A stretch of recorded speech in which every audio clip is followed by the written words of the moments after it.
Hello बच्चों, आज के क्लास में हम लोग एप्लीकेशन ऑफ डेरिवेटिव के दूसरे सेक्शन पर चर्चा करने जा रहे हैं, जो है इंक्रीजिंग और डिक्रीजिंग फंक्शंस के बारे में। इसमें क्या डिफरेंशिएशन का एप्लीकेशन है, किसको कहते हैं इंक्रीजिंग डिक्रीजिंग फंक्शंस, पहले हम लोगों को इन दोनों बातों को समझना होगा। तो सबसे पहले हम चर्चा करेंगे डेफिनेशंस की कि क्या है इंक्रीजिंग डिक्रीजिंग फंक्शन। उसको समझने के लिए सबसे पहले हम एक फंक्शन पर चर्चा करते हैं। मान लो हमने एक फंक्शन लिया है F X is equal to X square और इसका हम ग्राफ देखना चाहते हैं। तो इसको जानबूझ करके एक थोड़ा सा बड़ा टेबल हमने लिया है, यानी हमने इस फंक्शन में एक्स स्क्वायर को अलग अलग वैल्यू पर डाल के देखा है, एक टेबल बनाया है। जैसे अगर हम 0 यहाँ पर x के जगह पर डालते हैं तो एफ एक्स का वैल्यू 0 होगा, फिर 1 डालेंगे तो इसका वैल्यू 1 होगा। अगर हम x की जगह पर 2 डालेंगे तो फंक्शन का वैल्यू 2 का स्क्वायर यानी 4 होगा। अगर फंक्शन में x के जगह पर हम 3 डालेंगे तो एफ एक्स का वैल्यू 9 हो जाएगा, 3 का स्क्वायर। इस तरीके हमने एक पूरा टेबल तैयार किया है, 4 पॉजिटिव वैल्यू के लिए और 4 नेगेटिव वैल्यू के लिए, 1 0 के लिए। अब इस वैल्यूज को हम जब ग्राफ पर प्लॉट करेंगे, यानी जब हम 0 लेंगे तो इसका वैल्यू 0 आएगा, जब हम 1 लेंगे तो इसका वैल्यू 1 आएगा, जब 2 लेंगे तो इसका वैल्यू 4 आएगा, जब 3 लेंगे तो इसका वैल्यू 9 आएगा, जब 3 लेंगे तो 4 आएगा, और 3 लेंगे तो 9 और 4 लेंगे तो 16 आएगा। इसी तरीके मैंने माइनस में भी लिया है। अब एक बात जो बहुत सिंपल है और गौर करने वाली बात है वो ये है कि अगर हम 0 से आगे की चर्चा करें तो जैसे जैसे हमारा x का वैल्यू बढ़ रहा है तो यहाँ पर फंक्शन का वैल्यू भी बढ़ रहा है। 1 पे 1 है, 2 पे 4 है, 3 पे 9 है, 4 पर 16 है, तो ये बढ़ रहा है। लेकिन अगर इस तरफ देखा जाए तो 1 जो है उस पर अगर वैल्यू 1 है तो 2 पर उसका वैल्यू क्या हो जा रहा है, -2 पर। -2 जो है वो -1 से छोटा है। तो जब हम इधर से इधर जाते हैं तो हम बढ़ रहे होते हैं, लेकिन जब हम इधर से इधर जाते हैं तो हम घट रहे होते हैं। तो -1, -2, -3, -4, -5 अगर हम ऐसे जाते हैं तो ये वैल्यूज कम हो रही है। तो यहाँ पर छोटे पर बड़ा वैल्यू है और जैसे जैसे हम और छोटा होते हैं तो वैल्यू और बड़ा होता जा रहा है, यानी उल्टा सिस्टम है। फिर से गौर करते हैं, जैसे -5 बहुत छोटा है -1 के तुलना में, या -4 बहुत छोटा है, तो -4 पर इसका वैल्यू कितना आ रहा है, 16। आप इसको इधर से ज्यादा अच्छा समझ सकते हैं। देखिए, -4 पर इसका वैल्यू है 16 और -3 पर इसका वैल्यू है 9। गौर करने की बात यह कि -3 और -4 में -3 बड़ा है, लेकिन इन दोनों के वैल्यूज की अगर फंक्शन के वैल्यू की बात करें तो -4 पर बड़ा वैल्यू है, यानी छोटे पर बड़ा है और बड़े पर छोटा वैल्यू है। जबकि इससे उल्टा अगर यहां देखें तो 4 अगर बड़ा है और 3 अगर छोटा है तो 3 पर छोटा वैल्यू है, 4 पर बड़ा वैल्यू है। मीन्स अगर जड़ को देखा जाए तो सिर्फ ये बात मैं समझाना चाह रहा हूं कि इधर जैसे जैसे x का वैल्यू बढ़ रहा है वैसे वैसे एफ एक्स का वैल्यू बढ़ रहा है, जबकि इसमें जैसे जैसे x का वैल्यू बढ़ रहा है तो एफ एक्स का वैल्यू उस हिसाब से घट रहा है, यानी इधर से ये बढ़ रहा है और इधर से ये घट रहा है। आप देख पा रहे हैं। तो इसी दो तरह के जो सिस्टम है, इसी सिस्टम को हम लोग इंक्रीजिंग और डिक्रीजिंग फंक्शंस के रूप में जानते हैं। इसको अब हम अपने डेफिनेशन से बताते हैं। आप ऐसे समझिए कि अगर x के मान बढ़ने से फंक्शन का मान भी बढ़ता है तो उस फंक्शन को इंक्रीजिंग फंक्शन बोलते हैं। आप समझ ही सकते हैं कि जैसे जैसे x बढ़ रहा है वैसे वैसे फंक्शन ऊपर की ओर जा रहा है, यानी फंक्शन इंक्रीज कर रहा है। और अगर इसका उल्टा होगा, x के बढ़ने से एफ एक्स का वैल्यू डाउन होगा तो फंक्शन डिक्रीजिंग ऑर्डर में होगा। यानी इस क्वेश्चन में 0 से आगे अगर हम देखें तो इंक्रीज कर रहा है और 0 से अगर हम पीछे देखें तो ये डिक्रीज कर रहा है। इसी दो क्वेश्चन मतलब दो फंक्शंस के कॉम्बिनेशन के लिए हम लोगों ने इस फंक्शन पर चर्चा किया था। अब इसी बात को ऐसे समझते हैं। देखिए, किसी भी फंक्शन को हम इंक्रीजिंग फंक्शन बोलेंगे यदि x1 और x2 में अगर x1 बड़ा है x2 से तो फंक्शन का मान भी इस पर बड़ा होना चाहिए fx2 से, यानी x बड़ा तो fx1 बड़ा, अगर x2 छोटा तो fx2 छोटा। इस तरीके अगर बड़े वैल्यू के लिए फंक्शन का बड़ा वैल्यू आता है और x के छोटे वैल्यू के लिए अगर फंक्शन का छोटा वैल्यू आता है तो ऐसे फंक्शन को हम लोग इंक्रीजिंग फंक्शन कहते हैं। इंक्रीजिंग फंक्शन जो होता है वही स्ट्रिक्टली इंक्रीजिंग फंक्शन होता है। दोनों में बस छोटा सा डिफरेंस ये है कि इंक्रीजिंग फंक्शन जो होता है उसमें बराबर होल्ड होता है और स्ट्रिक्टली इंक्रीजिंग फंक्शन में बराबर होल्ड नहीं होता है। यानी ये दोनों एक ही चीज़ है। अगर बराबर लगा हुआ है तो हम लोग सिंपली इंक्रीजिंग बोलते हैं, बराबर नहीं लगा हुआ है तो स्ट्रिक्टली इंक्रीजिंग बोलते हैं। इस पर थोड़ा और आगे चर्चा करेंगे हम। इसी तरीके अगर कोई फंक्शन डिक्रीजिंग है तो ये उल्टा है। देखिए x1 अगर बड़ा है x2 से तो फंक्शन का मान छोटा होगा f(x2) पर जो फंक्शन का वैल्यू होगा उससे। यानी यहाँ पर x के वैल्यू में उल्टा सिस्टम है। तो ये डिक्रीजिंग का सिंबल है। और जिस तरीके डिक्रीजिंग इंक्रीजिंग में मैंने बताया स्ट्रिक्टली इंक्रीजिंग और इंक्रीजिंग दोनों, उसी तरीके डिक्रीजिंग में भी अब स्ट्रिक्टली डिक्रीजिंग है, स्ट्रिक्टली डिक्रीजिंग में बराबर होल्ड नहीं करेगा। यही दोनों में अंतर है। अब हम लोग बात करते हैं इसी के बारे में थोड़ा ग्राफिकली, इसको अच्छे से समझने के लिए। देखिए, अगर हम इंक्रीजिंग फंक्शन बोल रहे हैं तो इसका मतलब हुआ इस तरह का फिगर, यानी ये बढ़ भी रहा है, आप गौर से देखेंगे, और कहीं कहीं बराबर पर कांस्टेंट भी हो रहा है, यानी ये बराबर भी हो जाएगा और ये इंक्रीज भी करेगा लगातार, दोनों चीज। ऐसे फंक्शंस को हम लोग इंक्रीजिंग फंक्शन कहते हैं। और चूंकि हम जो पढ़ने जा रहे हैं ना वो मेनली डिफरेंशिएशन का इस्तेमाल सीखने जा रहे हैं, इसलिए अब इसको हम लोग डिफरेंशिएशन के एंगल से देखें तो वैसे फंक्शन को हम लोग इंक्रीजिंग फंक्शन कहते हैं जिसमें फंक्शन का डिफरेंशिएशन 0 या उससे ज्यादा हो, उसको हम लोग इंक्रीजिंग फंक्शन बोलते हैं। स्ट्रिक्टली इंक्रीजिंग फंक्शन तब बोलेंगे जब ये बराबर होल्ड नहीं करेगा, यानी उसमें बराबर होने का चांस नहीं है, सिर्फ बढ़ता ही जाएगा। अगर डिक्रीजिंग फंक्शन होगा तो ये बराबर भी हो सकता है, नीचे भी आएगा, और स्ट्रिक्टली डिक्रीजिंग का मतलब हुआ सीधा सीधा नीचे आएगा। यानी इंक्रीजिंग डिक्रीजिंग दो बातें हुई, उसी में दो दो स्ट्रिक्टली लग गया तो 4 बातें हो गई। अंतिम 5वीं बात जो है वो है कि ना तो इंक्रीजिंग है और ना ही डिक्रीजिंग हो। तो ऐसे फंक्शंस जो होते हैं या तो वो बिल्कुल सीधे होते हैं, ना उसमें अप होता है ना डाउन होता है, और या नहीं तो दोनों होता है।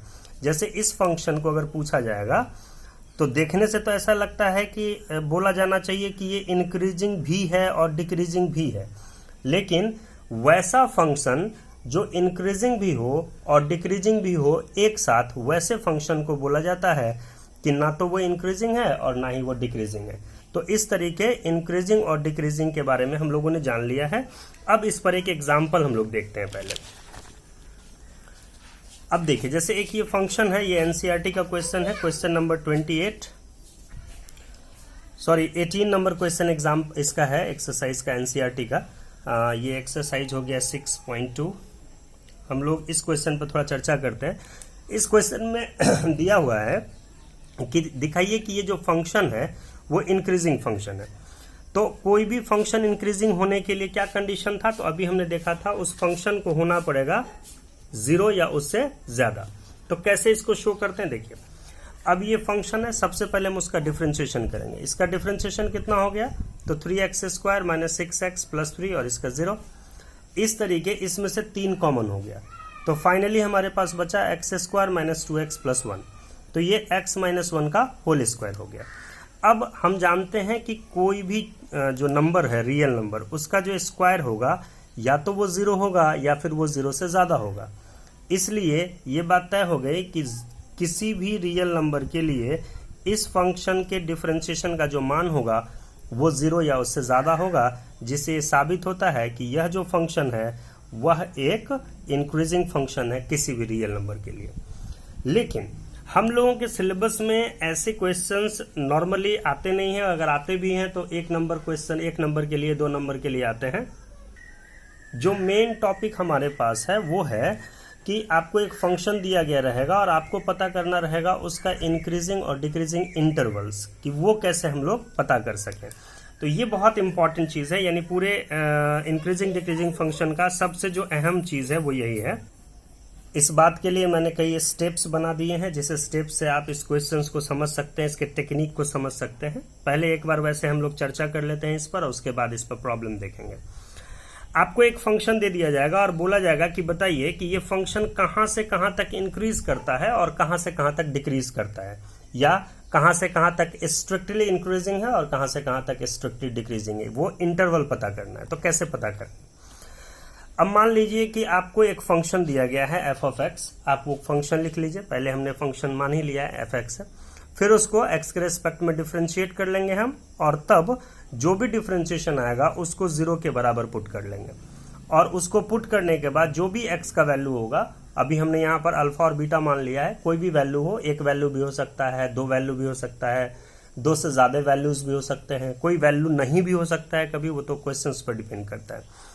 तो जो भी फंक्शन दिया गया रहेगा उसको डिफरेंशिएट करके 0 करके हम x का वैल्यू निकाल लेंगे। 3 बातों में मैंने यही बात समझाने की कोशिश की है कि आपको दिए गए फंक्शन को डिफरेंशिएट करके उसको 0 के बराबर इक्वेट करके x का वैल्यू पता कर लेना है।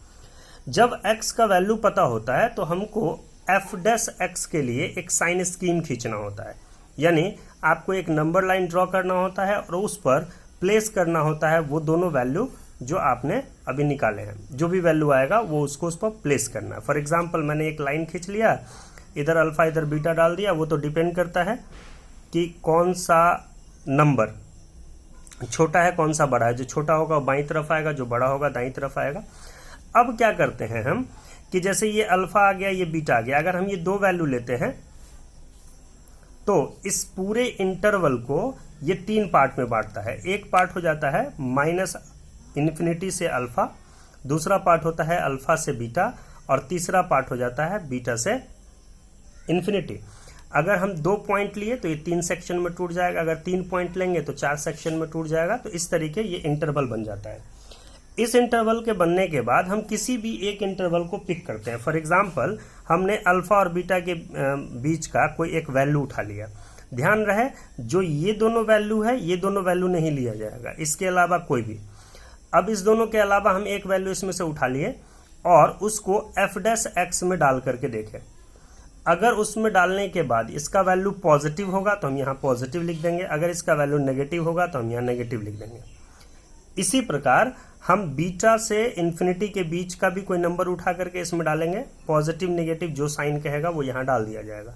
और इस तरीके हमको सारे सेक्शन का पॉजिटिव नेगेटिव साइन पता चल जाएगा।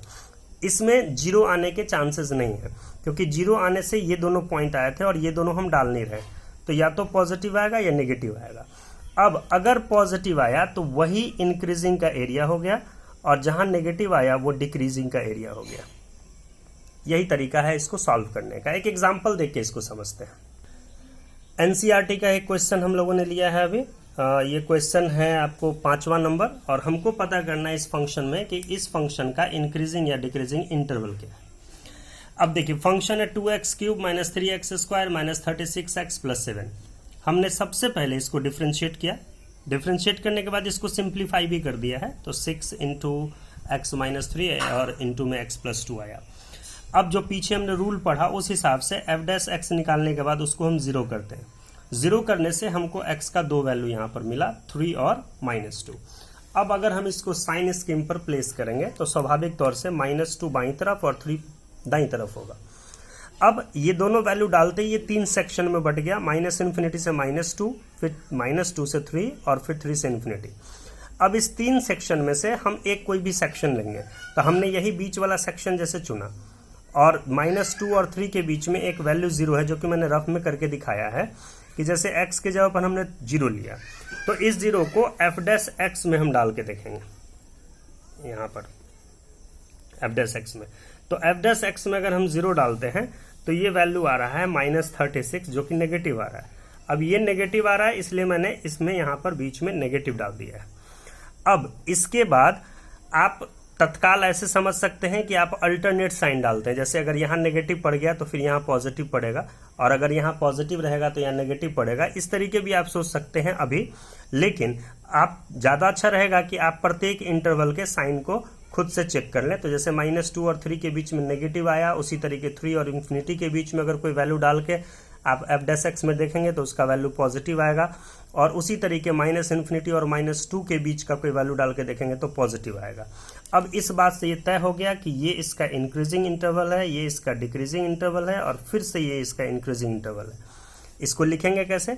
तो हम लिखेंगे कि जो इंक्रीजिंग इंटरवल है वो -इन्फिनिटी से -2 है, और ये यूनियन है यानी और का साइन है, फिर 3 से इन्फिनिटी है।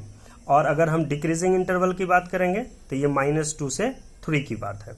अब इसी बात को आप ऐसे भी लिख सकते हैं कि ये -2 से छोटा या बराबर है, और या x का वैल्यू 3 या उससे बड़ा है, या इस बात को आप ऐसे लिख सकते हैं कि -2 और 3 के बीच में है। तो इस तरीके हम पता कर लेते हैं कि इंक्रीजिंग और डिक्रीजिंग इंटरवल क्या होता है। एक और चीज है कि अगर हम इंक्रीजिंग की बात कर रहे होते हैं तो हमारा जो इंटरवल होता है वो क्लोज्ड होता है। हमको याद है कि हमने बहुत डिटेल में पढ़ा हुआ है क्लोज्ड इंटरवल और ओपन इंटरवल क्या होता है। क्लोज्ड जो होता है वो इंक्लूड करता है अंदर की चीज को, जैसे अगर ए और बी ऐसे क्लोज्ड में लिखा हुआ है तो इसका मतलब है कि ए और बी के बीच में सारा नंबर लेना है, साथ में ए भी और बी भी लेना है। जबकि ओपन जो होता है उसमें सिर्फ और सिर्फ बीच वाला लिया जाता है, ए और बी को छोड़ दिया जाता है। तो जो इंटरवल आपको इंक्रीजिंग या डिक्रीजिंग होता है उसमें हमेशा क्लोज्ड इंटरवल ही लिया जाता है। लेकिन एक बात और है कि इन्फिनिटी जो होता है वो कहीं भी रहे ओपन इंटरवल में ही होता है, इसीलिए इसका साइन इस तरीके दिया गया है। और यहाँ पर इन्फिनिटी नहीं है इसलिए दोनों तरफ क्लोज लगा हुआ है, उसमें इन्फिनिटी था इसलिए क्लोज नहीं लगा हुआ है। तो इस तरीके मैंने इस चैप्टर से जो मेन बातें हैं वो बता दिया है। अब आप लोगों को क्वेश्चन बनाना है, और कोई भी दिक्कत होगा तो आप ग्रुप में क्वेश्चन कर सकते हैं, पर्सनली भी कर सकते हैं। Thank you.